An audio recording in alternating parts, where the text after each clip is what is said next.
seasonal depression, when the calendar shapes the mind. As the days grow shorter and the light begins to fade, many people notice a subtle shift in mood. Energy dips, motivation weakens, and the world feels heavier than it did just weeks before. For some, this change is mild and temporary.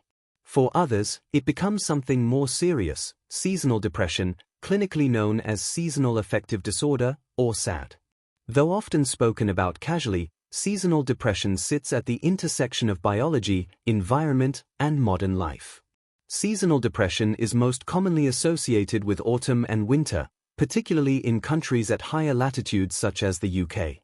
Reduced exposure to natural daylight appears to disrupt the body's internal clock, or circadian rhythm. This disruption affects the production of key hormones, including melatonin, which regulates sleep, and serotonin, which influences mood. When these systems fall out of balance, emotional and physical symptoms can follow. Unlike general depression, seasonal depression tends to arrive and recede in a predictable pattern. People may experience persistent low mood, fatigue, difficulty concentrating, and a loss of interest in activities that once felt rewarding. Cravings for carbohydrates, changes in appetite, and increased sleep are also common. This regularity can be both a clue for diagnosis and a source of frustration, as sufferers become aware that time of year alone can alter their mental state. Modern lifestyles may intensify the problem.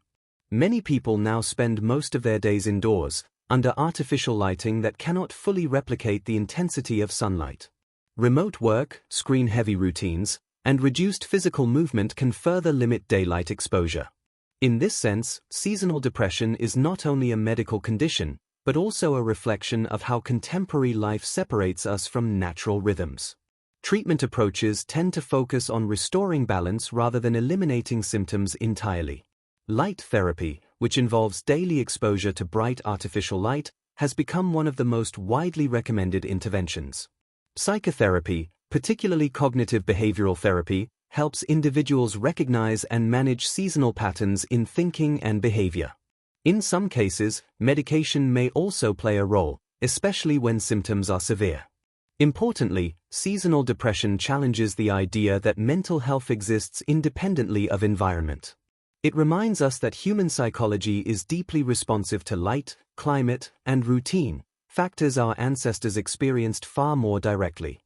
Recognizing this connection can reduce stigma, shifting the conversation from personal weakness to biological sensitivity.